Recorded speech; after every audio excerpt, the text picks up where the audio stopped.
नाथूराम गोडसे, वो सच जो आपसे छिपाया गया। क्या आपने कभी सोचा है कि नाथूराम गोडसे का नाम सुनते ही लोगों की राय इतनी बंटी हुई क्यों होती है?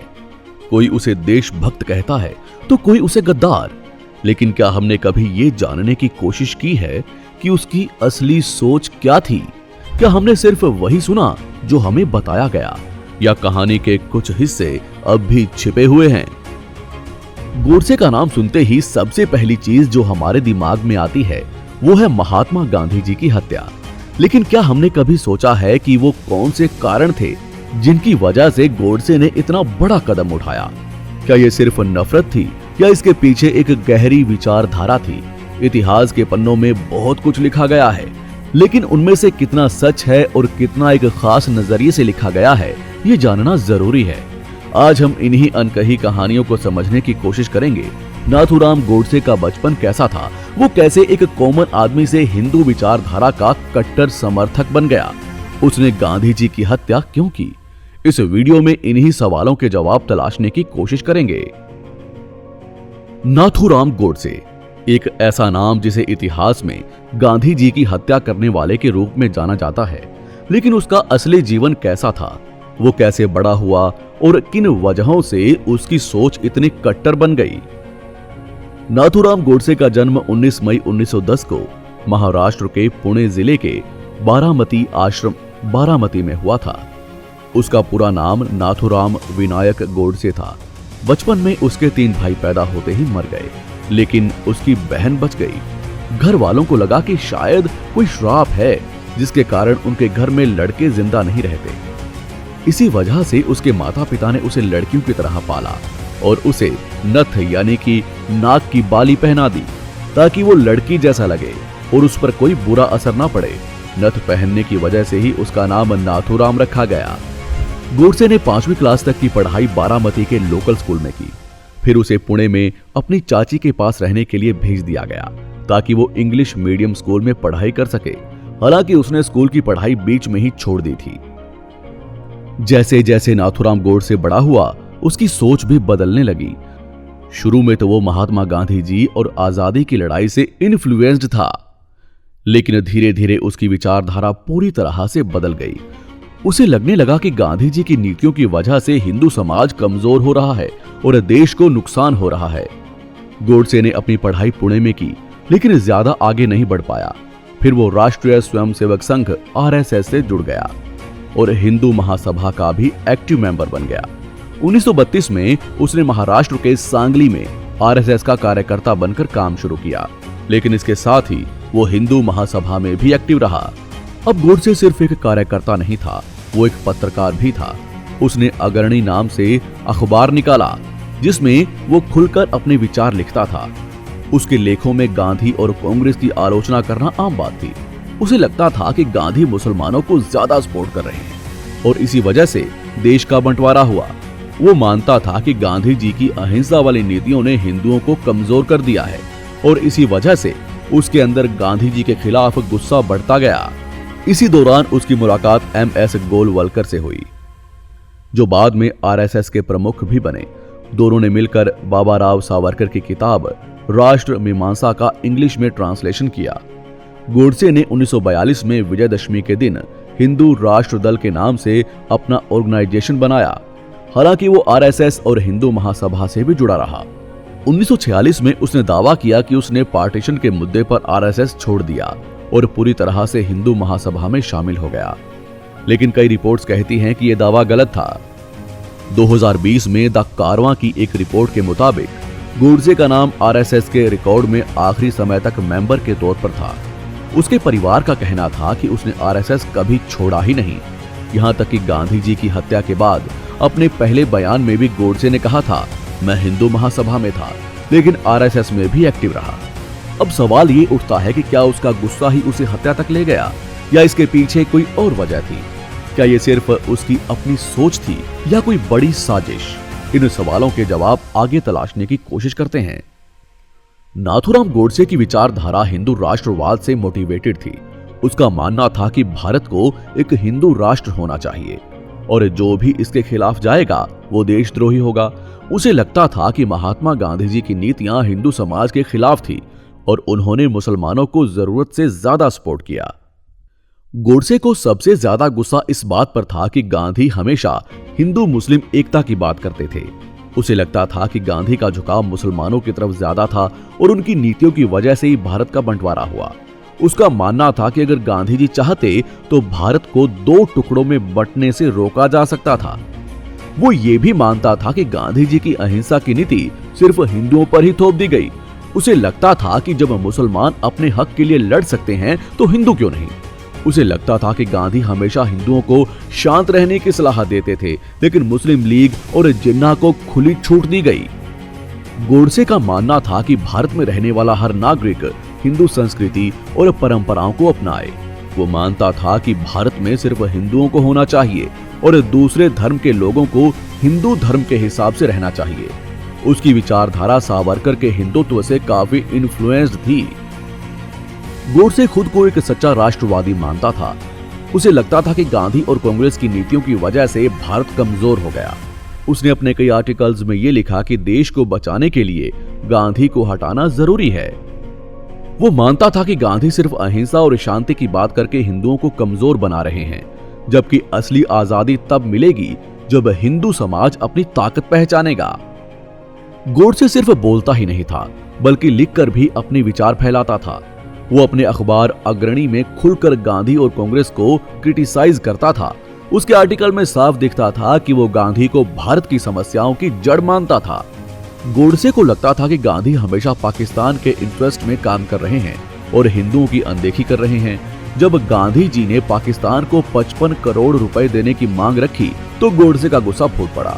उसे लगा कि अगर गांधी जी जिंदा रहे तो हिंदू समाज और कमजोर हो जाएगा। यही गुस्सा उसे हत्या तक ले गया।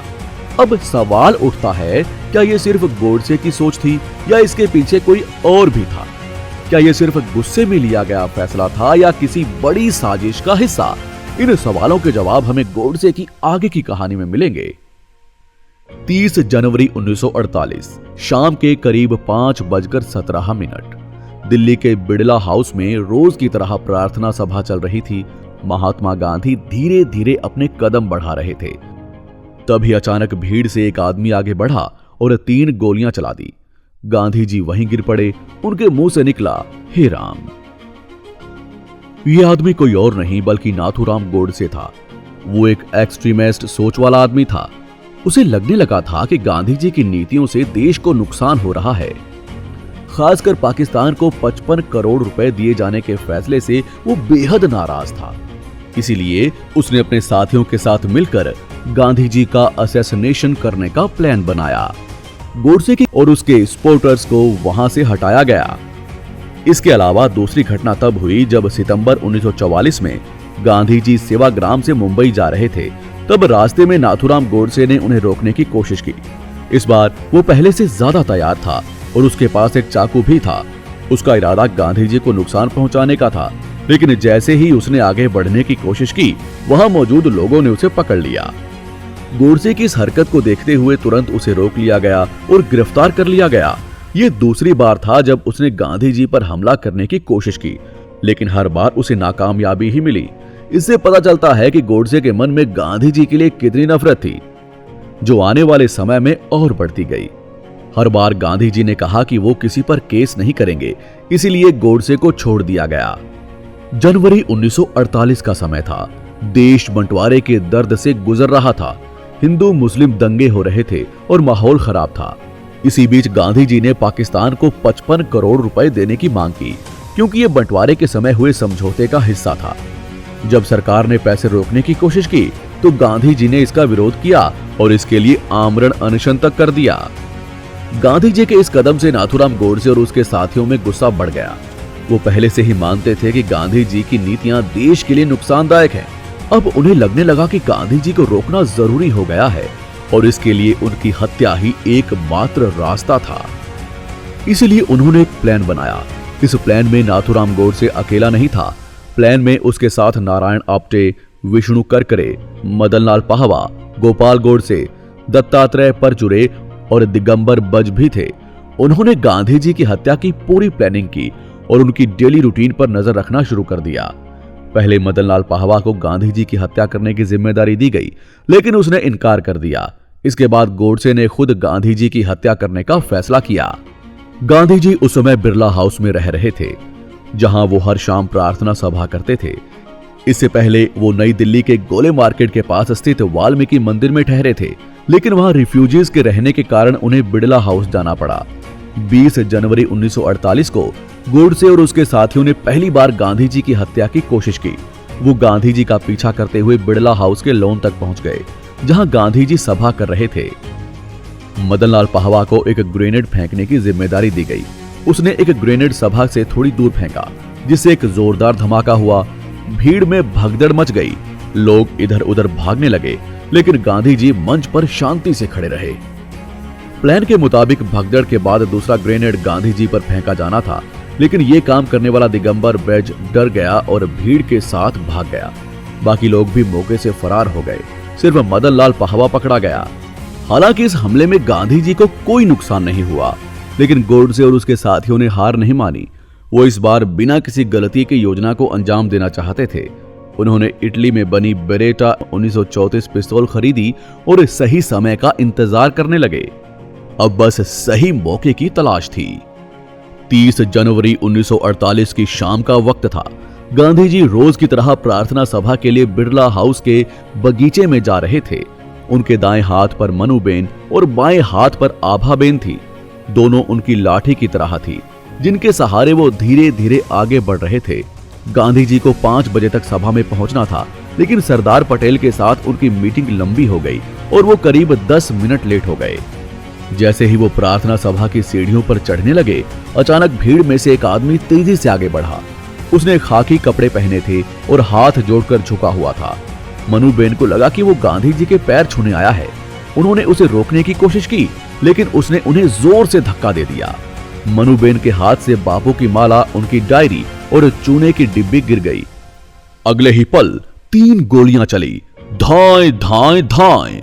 बापू के मुंह से निकला, हे राम, हे राम, और वो धीरे धीरे जमीन पर गिर गए। गोली चलते ही उनके सफेद कपड़ों पर खून फैल चुका था। कुछ सेकंड तक किसी को समझ ही नहीं आया कि हुआ क्या है। फिर एक अमेरिकी अधिकारी हर्बर्ट रेनर आगे बढ़ा और गोली चलाने वाले को पकड़ लिया। उसके इस कदम के बाद ही भीड़ को होश आया। कुछ लोग गांधी जी को उठाने दौड़े, तो कुछ ने गोली चलाने वाले पर ही हमला कर दिया। वहां कोई डॉक्टर मौजूद नहीं था। किसी ने अस्पताल फोन किया, लेकिन कोई मदद नहीं मिली। किसी ने विलिंगडन अस्पताल जाकर डॉक्टर बुलाने की कोशिश की, मगर तब तक बहुत देर हो चुकी थी। मनुबेन और आभाबेन के पास सिर्फ एक ही चीज थी, उनकी प्रार्थना। उन्होंने बैठकर भगवत गीता का पाठ किया। कुछ देर बाद डॉक्टर आए और उन्होंने बापू को डेड डिक्लेयर कर दिया। पूरा देश सदमे में था, बापू नहीं रहे थे। इस इंसिडेंट ने पूरी दुनिया को हिलाकर रख दिया। गांधी जी, जो जीवन भर अहिंसा और प्रेम का मैसेज देते रहे, वो खुद वॉयलेंस का शिकार हो गए। अब इधर गोडसे और उनके साथियों पर दिल्ली के लाल किले में मुकदमा चलता है। कोर्ट रूम में हर कोई सांस रोके बैठा था। देश को हिला देने वाले गांधी जी की हत्या का मामला था। सामने बैठे थे नाथूराम गोडसे, नारायण आप्टे और विष्णु करकरे। तीनों पर साजिश रचने का आरोप था। उनके पीछे कुछ और लोग बैठे थे, जिन पर भी इसमें शामिल होने का शक था। दिगंबर बाड़गे सरकारी गवाह बन चुका था। उसने पुलिस के सामने सब कुछ कबूल कर लिया था और बाकी आरोपियों के खिलाफ बयान देने को तैयार था।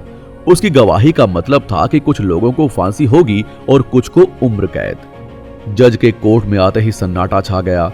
मुकदमे की सुनवाई शुरू हुई। नाथूराम गोडसे चुपचाप बैठा था, लेकिन उसके चेहरे पर अहंकार साफ साफ झलक रहा था। वो जानता था कि उसका नाम इतिहास में दर्ज होने वाला है। उसका भाई गोपाल गोडसे भी उसी कटघरे में था। सबसे बड़ा नाम था वीर सावरकर। उन पर इस पूरी साजिश के मास्टरमाइंड होने का आरोप था, लेकिन सबूत कमजोर थे। 8 महीने तक चली सुनवाई के बाद 10 फरवरी 1949 को जस्टिस आत्माचरण ने अपना फैसला सुनाया। 8 लोगों को हत्या की साजिश में दोषी पाया गया, जबकि कुछ को एक्सप्लोसिव सब्सटेंसेस एक्ट के उल्लंघन का गिल्टी पाया गया।